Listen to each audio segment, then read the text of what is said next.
Hi, Jenna. Well, hi, Shelby. And welcome back to Miss Willa's Book Club.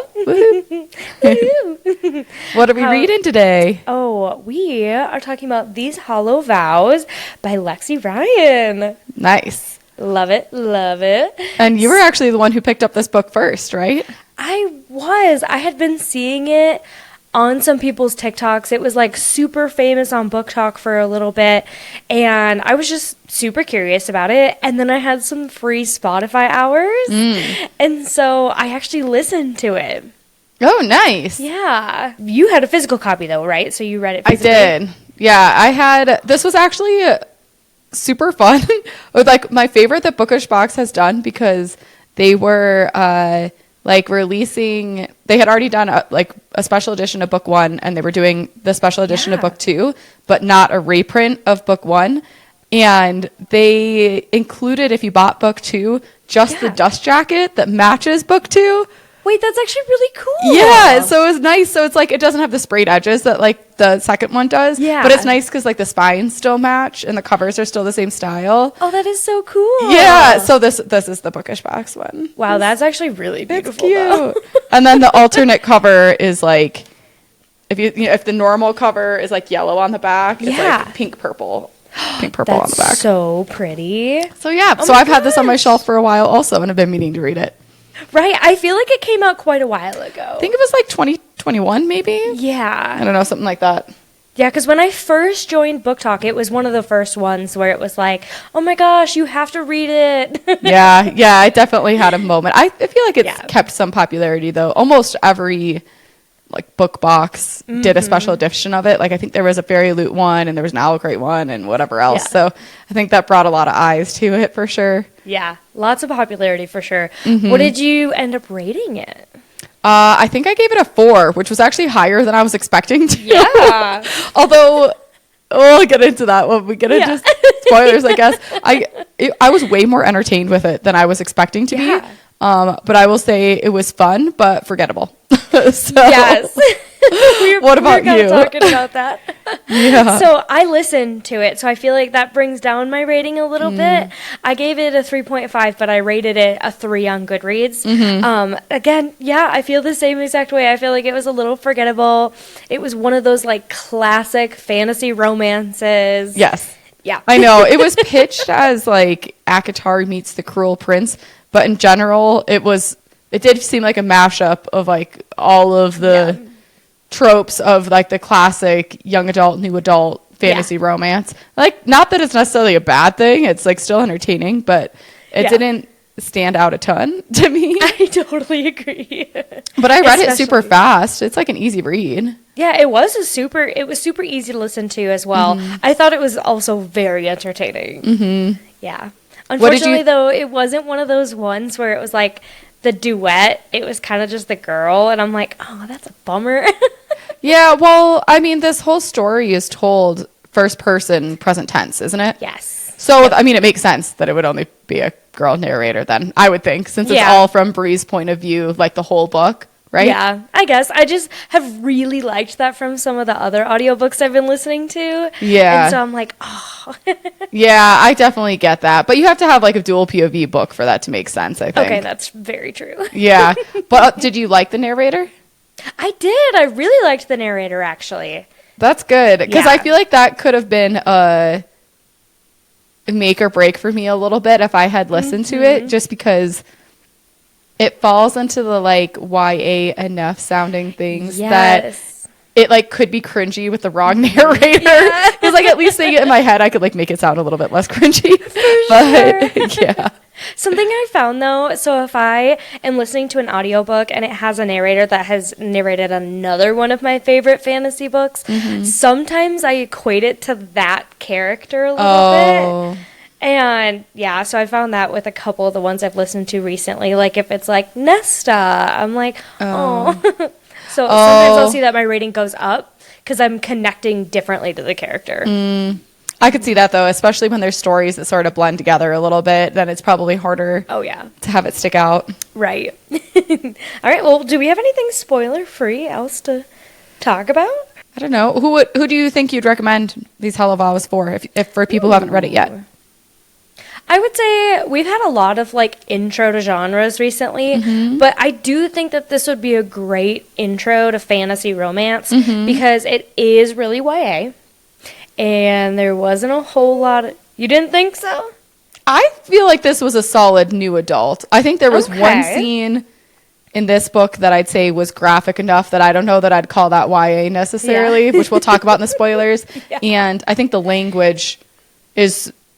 like, not that she uses hard words, but there's a lot of like fucks in there and stuff. And I think that, so I feel like it's a little bit on the new adult side. More new adult. Okay. Yeah. I could see that.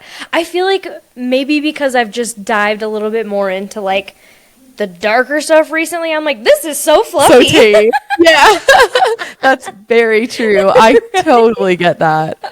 I was going to say, I feel like I'd recommend this for people who like very clean YA romances, but are like maybe interested in getting a little bit more heat from the romance. Ooh, okay. I feel like this is a good starting place for that because it's not super graphic, but would be like a nice like test the waters and see if you enjoy reading that or not. I love it. I think that'd be good for that, like bridging into a tiny bit of spice. And honestly, when you said ACOTAR meets Cruel Prince, that is actually a perfect description in my head. Because Cruel Prince is like super YA, and ACOTAR gets more spicy as you get into it. But being a mix between that, I feel like is like the perfect analogy. Yeah.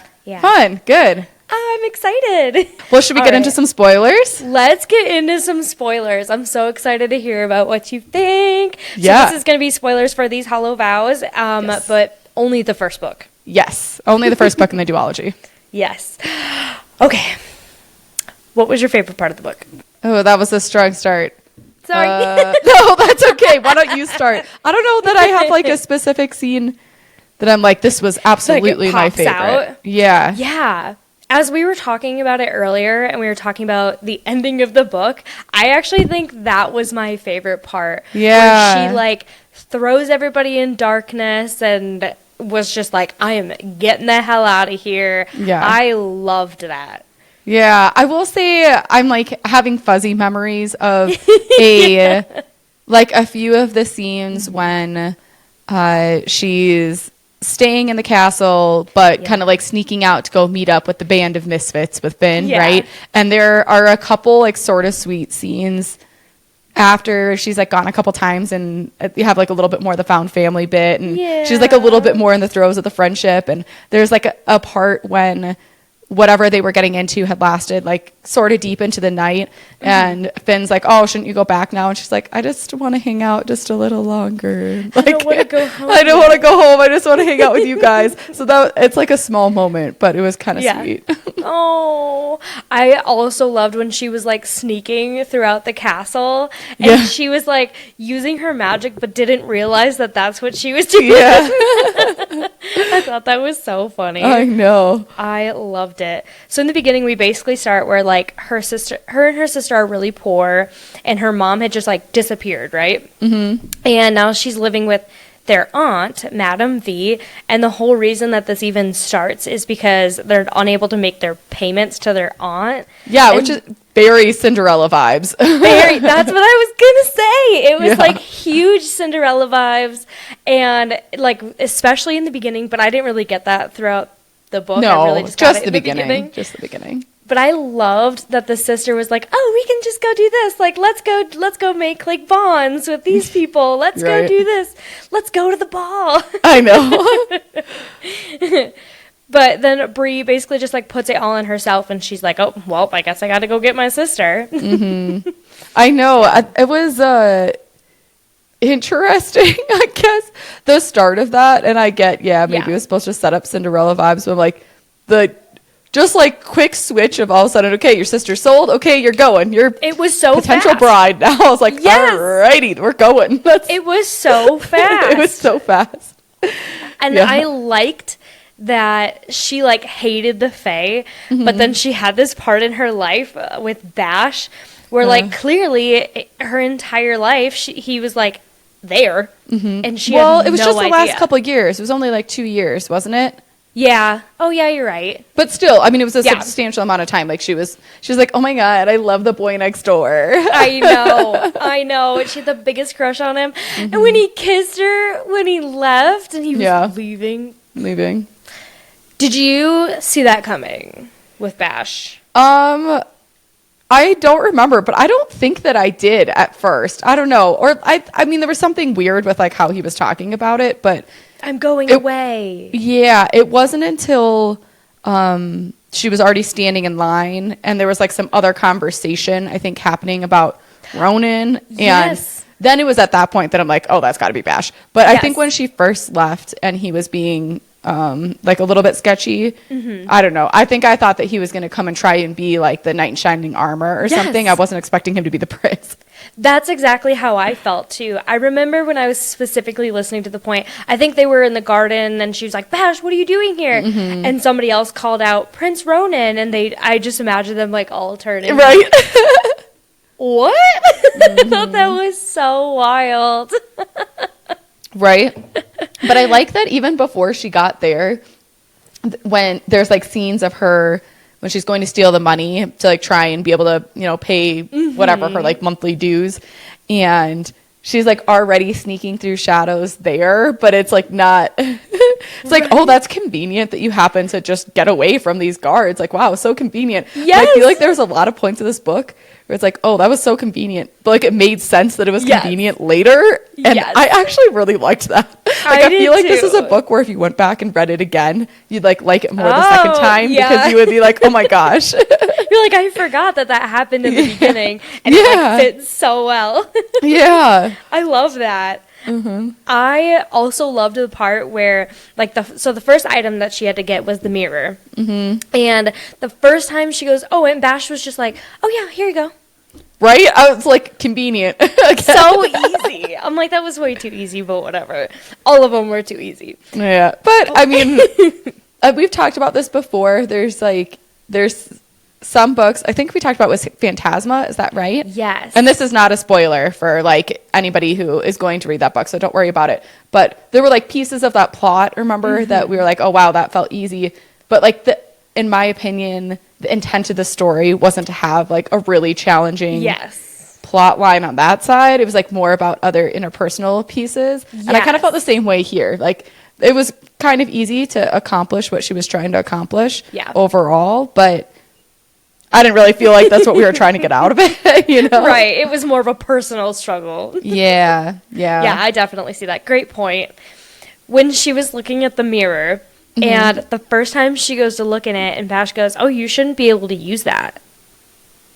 Oh, I don't remember him saying that. Or he says something either along the lines of you shouldn't be able to use that or don't trust what's in the mirror. Oh, that was Finn. Finn said don't look in it. Yeah, but because Finn knows that the Unseelie King has her sister at this point. It's why she's come to the Fae realms, right? She's in the Seelie court, but she keeps getting like popped over to the Unseelie court to talk to the king who's like trying to make her do his bidding, right? Find these magical artifacts for him. And it's when the Unseelie King tells her to try and get this mirror, but Finn knows about it, and Finn is like, don't look, you just don't want to do it. Yeah. Right? And he doesn't really tell her why, I think, until after. And then it's later when he's like, yeah, don't trust it. Like, we don't know if that's real or not. Right. It's showing you what you want to see. Exactly. But this whole time while she's using it, she's like, oh, it's great. She's seeing her sister and she's happy and she's living her life and like being taken care of. But then we find out that that's not actually the case, and that was so sad. But did we actually have that confirmed that wasn't the case at the end of the book? I think we did, because I think she looked at it one last time at the end, and it was not the vision that she was seeing before. That's right, because she like kind of figured out what thoughts or like what mental space she needed to be into to see the truth versus whatever else. Yeah, that's right. Instead of just like what you want to see, like she wanted to see her sister, and so she's seeing what she wants in the mirror. But then I think she was able to like see the truth instead. But did you believe the mirror at first when she looked at it and her sister was okay? At first, I was like, oh, wow, that's great. And then the more it kept happening, the more I was like, oh, I'm really questioning this. Yeah. And when she looked for her mother, did you think that the mom was going to, like, come up in some way, shape, or form. Yeah. More than just being dead. I definitely did. Me too. That's what I felt that they were leading up to. Same. I was really surprised when it was like, no, she actually is just dead. Like, yeah, she gone. Yeah. Oh my gosh. Which, like, yeah, she might have abandoned, but she was dead. Yeah, like, I know. I am. Closure. I was gonna say I'm kind of curious though, because I'm assuming that in the second book of the duology, we'll probably get more of like why mom left. Like the actual details behind what drove her to leave, because it was sort of related to whatever deal she made, right? So that Bree got the crown and could save herself or whatever. Like it seemed related to that, I guess. Yes. But I don't know. I'm hoping we'll like talk to somebody who was there or something like that. Yeah. I hope that gets more info and kind of closed out in the next book too, but I'm not far enough in the next book for it. I haven't started the next one yet. I wanted to wait until we talked about it, because otherwise I get confused. That happens. That's why I had to look back and be like, how did this one end? Right. Oh man. Did you like the love triangle? Yeah, some people hate love triangles. I love them. I don't know. I always love a good love triangle. Me too. I think Twilight just brings it out of me, you know. That was like the first book when I was in like 8th grade, you know, reading a love triangle. I'm like, yes. Or Mortal Instruments. I think that had a love triangle in there too. Like, I always love a good love triangle. I love it. And like, it's usually obvious who the end winner is going to be, but was it this time?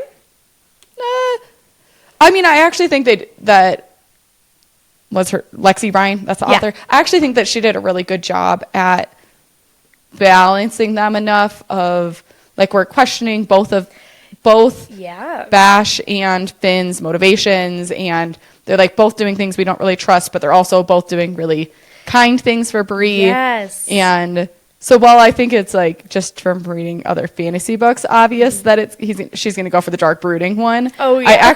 I don't know. There was enough that kept me being like, oh, like Bash isn't that bad. He doesn't mean that bad. Until let's talk about the fucking drugging scene. Yeah, what the fuck? Oh my god, I was irate when I was reading that scene when his friend clearly spikes her drink and then is like, oh yeah, you should definitely go up to Bash's room right now. She's like, well, he was just fucking somebody else. And he's like, no, he wants you. You should for sure go up there. And, you know, like if you wanted to bond, then you could just do it, you know, like, do it now. Why wait? Yeah. Oh my god. Oh, I was so mad. Literally, me too. I was in the car and I was like, oh my god, are you kidding me? I was so mad. Yeah. Oh my gosh. Well, and then the scene too. So like, obviously while the book is going on, I'm like liking less and less. I'm liking Bash. Yes, and obviously. Like, right? Oh my god, I hate it. It seemed like such a classic dating act where he was like, well, I get to see all the other girls, but I only want you for myself. But it was hard because at the beginning, like the first half of the book, I sort of felt for him, because I'm like, okay, rock in a hard place. Yeah, you want her, but like at the end of the day, you know that you have to get married and that you have to do all these things. And there's like a valid reason for your court that you are supposed to do those things. So I kind of get if you keep asking her and saying, hey, I really want this from you, but like if you're not going to give it to me, I do need to find someone else that will. Yeah. You know, I think that's part of why I say she did a really good job at keeping Bash in the picture enough that seemed reasonable, because you like kind of feel for him, because Bree is kind of a brat the first half. Oh my gosh, and just like naive. Oh my god, so naive. It felt YA, I think. And that's why I think I felt like that as well, is because she seemed so young. Yeah, like she's very like overly trusting of a lot of people right away. And I feel like she gets manipulated a lot without necessarily seeing it coming. And like some of her choices, you really just want to shake her and be like, what are you doing? Yes, literally. And I think when we have characters that act like that, it seems like it is just in the younger genre, even if there are heavier or like more adult content. Right. But like their behavior feels teen. Yeah. Absolutely. Yeah. But then let's talk about the great scene after that. Yeah. So she gets whisked away back to, you know, the house of misfits. And feel bad for anybody else in the house that night. Oh my god. Yeah. Okay, but that shower scene? Woo. Nice. That was hot. I will say 10 out of 10 on that shower scene for me. Yeah, I would give that, I would definitely say quality, 10 out of 10. Yep. Quality. I would agree. Because there wasn't a lot of spice in this. No, that was really and that's the only Yeah. scene when I mentioned saying Yeah. one earlier that was like explicit. I'm like, like I imagine handing a YA book to like a 13, 14-year-old. Like, Oh, yeah. I don't know about that. That's like probably maybe 17 to 19. right, which is why I say I feel like it's more like new adult or Yeah. whatever than like young Yeah. adult. But yeah, great scene. I love that he like stands his ground though. He's like, no, I'm not gonna take advantage of this, you know. I know. Always very respectful. I know. I was really hoping that she wasn't actually going to bond with Bash. I know. I couldn't believe she actually did. That Me felt too. out of left field. I think as much as I enjoyed the love triangle, I didn't feel as much of a connection with Bash the whole time, which I'm sure it was the intent. Same, yeah. But like even when Bree is like, oh, I really like him, like I think I love him, blah blah blah, all these things. Like I didn't feel any of that as a reader. Same. I felt the same exact way, and I was like, yeah, he's familiar. Like, people always go back to what they're familiar with. Yeah. And it's something you got to break, right? Yeah. And so I get it, but at the same time, I was like, okay, but Finn.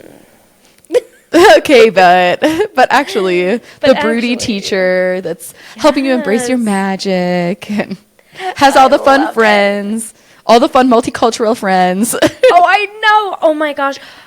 And I can't remember the friend's name, but the one who had the daughter, and she was like, you're going to die. Oh my gosh, I loved the little girl popping into her dreams and being like, oh, by the way, prophecy. I know. Me too.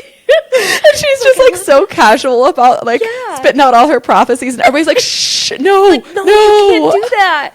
We're not supposed to be able to do that. I loved that though. Same. And I loved how understanding Bree was about it too. Yeah. She's like, this is so cool. We're going to be friends. Yeah, that definitely was cute. awesome. Oh man. Yeah, I couldn't believe I mean, so where, I guess I can't ask where do you think the next book is going to start because you've already read it. So I won't ask that. Well, I guess where do you think the next story is going to start?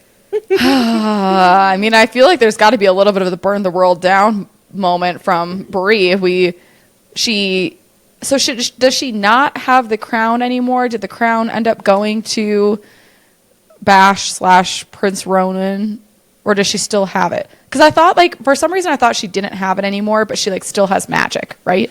Yes. Yep. So when they bond, that means that he gets access to her powers. And so okay. I think it's not the fact that she gave it to him. I think he can access He can use it now. to you. Okay. Yeah.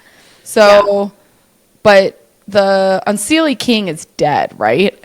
Uh-huh. So I don't And know. So I'm going to be now- really curious how Finn fits into the Unseelie court and all of that. Because I'm assuming there's going to be a little bit of like a coup to like try and take over for that. But it also seems like Finn's focus has been more on like the internment camps and the people who were trying to leave the Unseelie court to like escape the curse. Which again, there's like lots of things I'm not really remembering. So we have our little Dobby character, which I know it's not Dobby, but like that's what I was imagining of like the little trolls. Yes. Oh my trolls, god, that elves, was whatever. so funny. By the way, really funny. She would like give The him hair. lots of her hair.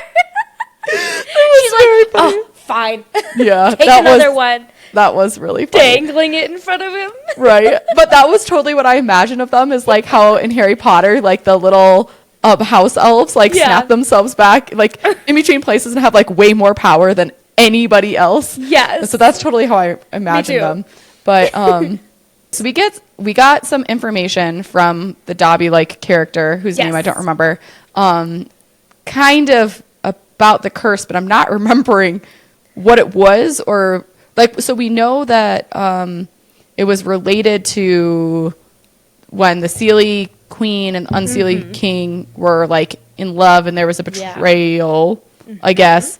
And we know that it's causing Unseelie to like age further, right? Yes. So basically, the Unseelie, like, aren't allowed to use their magic. Right. And if they do use their magic, they, like, aren't able to heal. And it's like their life force, right? Yes. Yeah.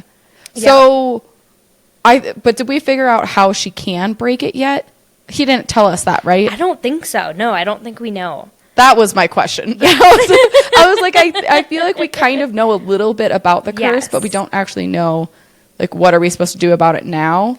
Right. Except that it seems like consolidating power with Bash / Prince Ronan is, like, obviously not the way to go because he's taking care of only the Seelie court. Yes, exactly. Yeah. And I think it's going to be super interesting to see, like, where he ends up going, because we've been seeing in the first book that, like, he's not as honest and good as we thought he was in the beginning, and clearly he knew where the power was coming from, so he knew that all of this was going to happen, have to happen eventually. And so now I'm like, where are his motives going to take it? Right? Well, so, because he knew that she had the crown the whole time that he was friends with her when they were in the human realm, which, like, I think at first I didn't get why she was, like, that mad when she showed up in the Fae realm and, you know, he's actually the prince or whatever. And I'm like, okay, yeah, inconvenient, but whatever. Like, you loved him that much, now he's here, he's got power. This seems like a good thing, right? Like, why are you being such a brat? But then later on, when we see that piece of it and we know that he was actually manipulating her literally the whole time. The entire time. Then I felt things were just, like, stacking up. So, like, the first one that really got me was when she walked in and he was literally fucking somebody else. And I was like, okay, come on. Like, if you're, like, all powerful, you can hear people walking around. Like, come on. Like, it felt very planted. It also just felt like he didn't care. I was like, but at that moment, I was like, holy shit. I'm like, I know that you're trying to, like, because at that point, I was still having a little bit of, like, well, he's kind of got to find someone. Yes. But I was like, damn, you don't have to bang him. I know. That's what I thought, too. I was like, yeah, you're making Bree feel more special. Like, that's great. But, like, literally walking in and, like, seeing it firsthand, like, trauma. Right? Actions over words. I know. 100%. 100%. And so I feel like that was, like, the first, like, axe in the back for Bash for me. Yeah. And I was like, oh my gosh. And then the drugging. And I'm like, oh my God. And his reaction to the drugging, I was like, that was my, like, end of having any support over Bash. Yep. That was just, it was too much. It was too much. Not okay. Yeah. It was great. I'd say overall, like, the whole book, I think one of the reasons why I probably rated it higher than I was expecting is I felt like it was descriptive enough to have a good visual going in my head. And, like, the world building isn't crazy or anything, especially outside of the Seelie realm. But, like, there was enough of a visual that I got it. But it was consolidated enough that it was not lengthy, which I actually really, really liked. Because it is not that long of a book. It's like 400 pages or something. Something like that, yeah. And I think even in some of those scenes, it's, like, just a little descriptor. Yes. You know what I mean? I thought that was just the right amount. I did too. I never felt like I was, like, taken out of the story. Like, in another series we've been reading where you're, like, traveling all over the place and we had a really hard time picturing it. I definitely did not feel that way with this one, which was really nice. Yeah, for sure. Yeah. I also thought the scheming was really fun. Like, I mean, not fun for Bree, but, well, sometimes fun for Bree.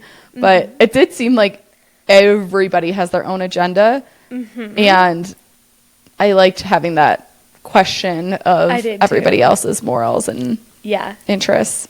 And it was really fun hearing too, like, from the beginning when she makes the deal with the Unseelie king and she was like, oh gosh, I don't know how to do it, but then she was really good at it. Yeah, she's kind of badass. I was like, okay, I really liked her as a main character. I did too. I mean, besides that, she, like, some of her choices that could be kind of irritating, I liked her. I did too. I thought her scheming was really fun. And I loved that we got the first person because you're getting, like, her thought process through it. And I was like, yeah, she's young. And so her actions were young. But it was fun. It was fun to hear, like, oh my gosh, that was fun. Let's do it again. Yeah. And that's the other nice thing about first person is you're, like, discovering the information with them as a reader. So I think that part kind of, I don't know, makes it, like, seem less annoying when she's making dumb decisions. You're like, Yeah. well, we don't know either. So Yes, I love that. I love, like, as you're reading, when you're learning more and more information, like, it just, like, for me, it helps me bond with the characters. That's why I think a lot of the times I like the second and third out of a series better than I like the first book, is because I feel more bonded to it. yeah, you already know what to Yeah. expect out of certain characters. I think it's also like second and third books can be easier because a lot of the world building's already done. Like Yes. you already have the baseline set. It's kind of like reading fan fiction when you've read the original. You like Yes. don't have to set the tone for it. Like you just can jump right into a story because you already know what to expect out of like characters and who they like or don't like and like what the Yeah. world is, what the magic is, you know, like all that stuff is already set. I totally agree with you. So do you think you'll read the next one? Yeah. I own it, so I'm Yes. also trying to work through my physical backlog. I'm making a dent. Love making it. a dent. But yeah, I have the second one too, so I'll definitely Oh, I love I think I'll that. definitely read it. I feel like it's another in one sitting kind of book, Yeah. which is nice. Yeah.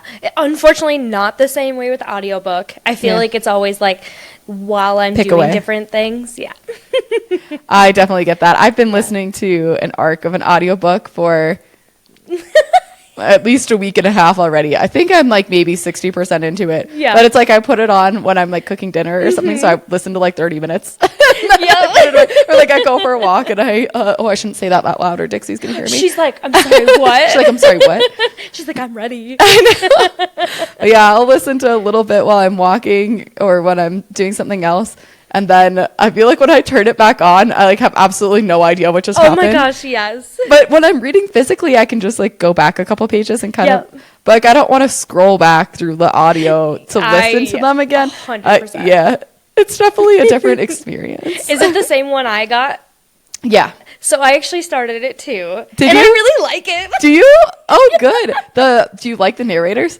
I do. Okay, but I haven't been listening to it in headphones. I've Oh. just been listening to it on my phone. So I Okay. think what you mentioned before, I don't think I hear that as much. Okay, when you put on headphones, It's the, let me know. lispy.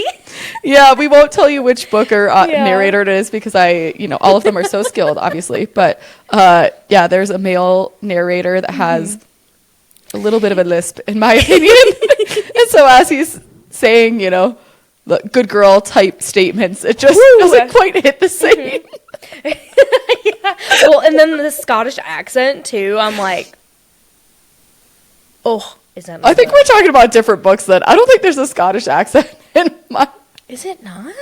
Am I thinking about? I thought there was. Maybe. Or maybe I'm just not realizing it was Scottish. I don't know. Maybe that's what it is. Maybe it's just an accent. Or maybe I really accent. am like combining all of my different books because I'm listening to like 3 of them right now. Oh but my God. I think we are talking about the same one. They just might not be a Scottish accent like I think.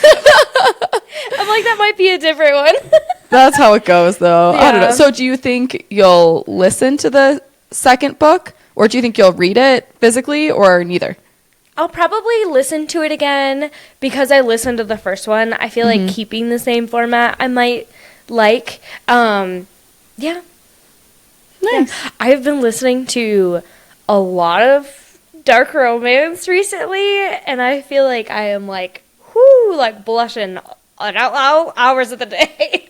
Oh my God, I was cackling at the video that you posted on our TikTok. That was so funny. I saw it and I was like, it is so fitting with what we've been reading I recently. was dying. Oh my gosh. That's like my favorite thing about sharing a TikTok account with you is Yeah. I feel like we never really know what the other is going to put up. know. It just always cracks me up to see what you do. So yeah, there's a shout out. If you're listening this far and you don't already follow us on TikTok or Instagram, feel free to join us there because we crack ourselves up even if we don't do. always crack up everybody Right. else. People are seeming to like it. I know. God, the amount of people that laughed at the Orzo Butcher and Blackbird thing, That was so funny. people have loved that one. Well, and I've also been finding that like just making the videos more fun and just like more on like trendy kind of like it's been so fun to like bring out the creative side a little bit. I love that. It's always good to have a little creative energy in there. Agreed. Especially like I feel like over the last couple months I've been in like a huge reading slump and I'm finally like coming out of it because I've had some really good books that I've either listened to or read physically and I'm like also trying to get through my physical backlog because I have so many on my shelf. Yeah, that happened to me too. I mean, I at least reorganized so that all the ones that are behind me are all ones that I've already read. Yeah. I like separated out my TBR, but I think when I separated out and saw how many physical books I have that I have not read yet, then it was a little bit of a, I don't know, awakening. Right. I need to go through and like tab which ones because I have a lot. I did that. Remember when I had all those orange tabs on my books? Yeah, it didn't work for long. Yeah, right. They fall off, they disappear. It happens. But your shelves look so good. Oh, it's so beautiful. And eventually, maybe I'll have another bookshelf right here. Right, it's a good spot for it. I know, right? Fun. Awesome. Well, do you have anything else for these Hollow Vows? Hollow Vows? Thank you. I was going to say Twisted Vows, but I think maybe something, that's maybe the second one. Something with Twisted. I don't even remember what the first one, or what the second one was called. But I keep wanting to call it These Hidden Vows, and it is These Hollow Vows. Hollow Vows. Which makes sense, I guess. She does have some pretty hollow vows that she gives to the Unseelie King. Yes, she does. That she does. I liked it, though. I'm excited to listen to the second one. And yeah, fun, entertaining read. For sure. Love it. Awesome. Well, thanks so much for joining us, guys. Yeah, we'll see you next week.